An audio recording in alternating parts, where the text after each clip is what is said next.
Quoi? Une immense île volante juste au-dessus de votre tête.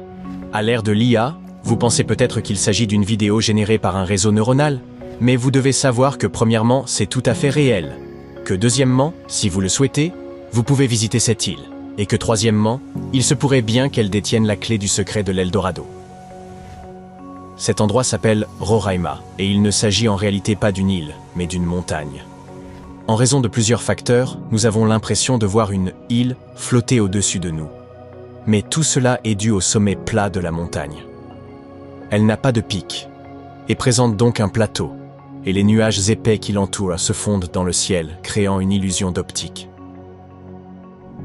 Malgré les progrès de la technologie satellitaire et l'accès abordable aux voyages en avion, il subsiste encore quelques endroits sur Terre que l'on peut qualifier d'inexplorés. Le mont Roraima est l'un d'entre eux. Il existe depuis près de 2 milliards d'années et constitue l'une des plus anciennes formations rocheuses de notre planète. À titre de comparaison, les dinosaures sont apparus il y a environ 240 millions d'années. Certains scientifiques pensent que cette région faisait autrefois partie d'un supercontinent appelé Gondwana, et qu'à l'époque, ce n'était pas encore une montagne. Lorsque le supercontinent s'est fragmenté, l'érosion a créé cette merveille géologique en forme de table. Cependant, ce qui est intéressant à propos de cet endroit, ce n'est pas son âge, mais le fait qu'il semble encore préhistorique, presque intact. Cela s'explique par l'exploration tardive de cette partie de l'Amérique du Sud. D'ailleurs, nous découvrons encore chaque année de nouvelles espèces de faune et de flore dans ces environs. Pour une montagne, elle est relativement petite, seulement 2810 mètres. Certaines villes sont situées à une plus grande altitude, comme La Paz en Bolivie, qui culmine à 3640 mètres. Des gens pourraient donc vivre dans la région du mont Roraima, malgré son accès difficile. Cependant, il y a un hic. Les Paimon sont les premiers à avoir habité cette région et ils possèdent une tradition mythologique incroyablement riche. Par exemple, leur mythologie met en scène des divinités qui vivent sur les tépuis, des montagnes au sommet plat situées dans les prairies. Ces montagnes sont considérées comme sacrées et interdites aux vivants, car elles seraient le lieu de résidence des esprits ancestraux, les Mawari. Il existe donc des traditions qui interdisent de vivre dans cette région, mais certaines sources affirment néanmoins que des communautés locales y habitent. Cependant, les problèmes ne sont évidemment pas seulement liés aux esprits, mais aussi aux possibilités d'emploi très limitées. Des visites guidées sont toutefois proposées. Que verrez-vous si vous osez vous rendre dans cet endroit? Au pied de la montagne se trouve une forêt tropicale humide à feuilles persistantes, avec des arbres dont la hauteur varie entre 25 et 45 mètres, certains spécimens pouvant atteindre jusqu'à 60 mètres. La plupart d'entre eux sont endémiques, ce qui signifie que c'est le seul endroit au monde où vous pouvez les trouver. Vous verrez également des orchidées aussi grandes qu'un arbre de taille moyenne. Ce n'est pas surprenant. En raison de l'isolement de cet endroit, les espèces qui y vivent ont suivi un parcours évolutif complètement différent de celui de la plupart des espèces végétales et animales de notre planète. Ensuite, vous aurez toutes les chances de tomber sur une cascade au pied du Roraima.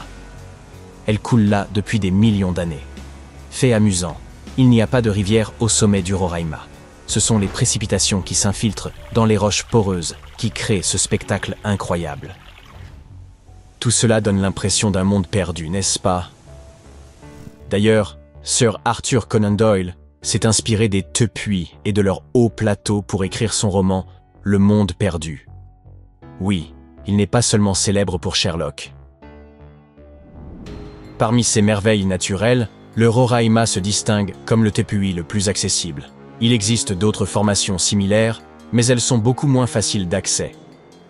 Oui, parmi toutes ces montagnes, le Roraima est peut-être le plus facile à atteindre, mais cela reste très difficile, même avec toutes les technologies modernes. Alors, comment a-t-il été découvert? Difficile à dire, mais il existe une théorie étayée par des documents officiels. Au XVIe siècle, Sir Walter Raleigh, admirait son col et sa belle moustache, était une personnalité importante du monde élisabétain, soit le règne d'Élisabeth Ier. En 1594, il entendit parler d'une grande cité d'or située près du fleuve Caroni. Cette idée lui resta en tête. Peut-être voyait-il là un moyen de s'enrichir rapidement. Quoi qu'il en soit, un an plus tard, il partit explorer ce qui est aujourd'hui la Guyane et l'est du Venezuela, et il décrivit avec précision le mont Roraima. Le 22 mars 1595, une flotte anglaise dirigée par Walter Raleigh apparut au large des côtes de Trinidad. Raleigh tenta de se montrer aimable avec les colons espagnols, en faisant du commerce et en les invitant même à bord de ses navires pour se divertir.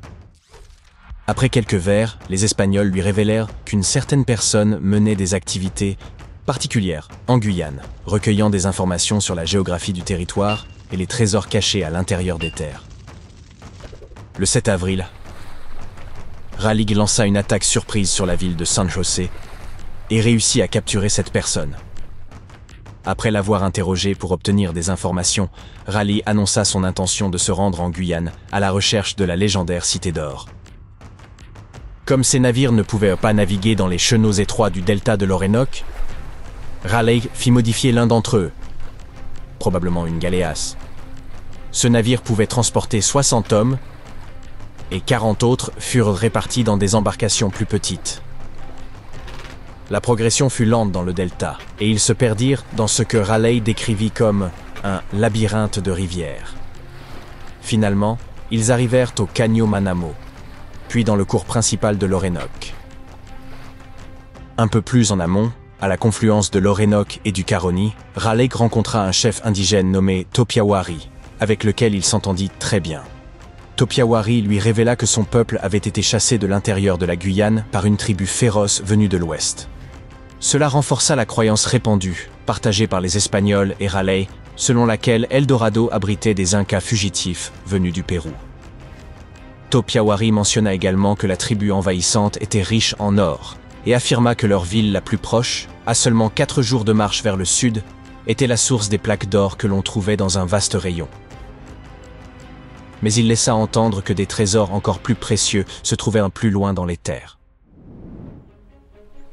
Raleigh se rendit ensuite à l'embouchure du Caroni, mais de forts courants l'empêchèrent d'avancer. Il envoya 2 groupes de reconnaissance à terre tandis qu'il en dirigeait un 3e.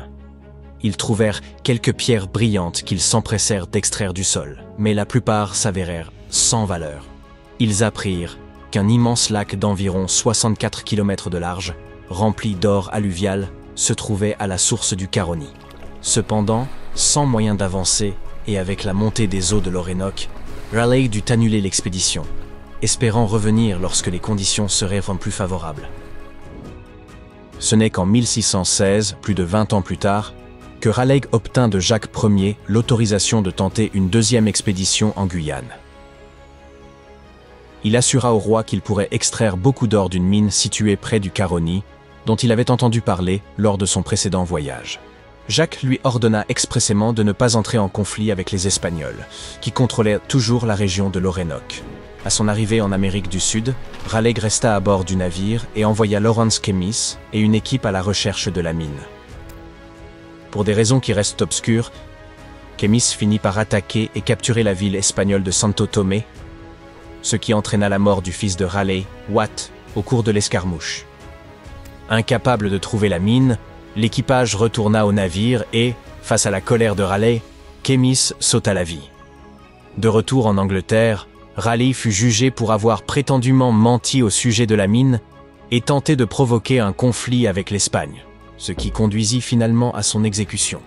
Ou peut-être étaient-ce les esprits Maoris qui n'avaient même pas apprécié son intrusion?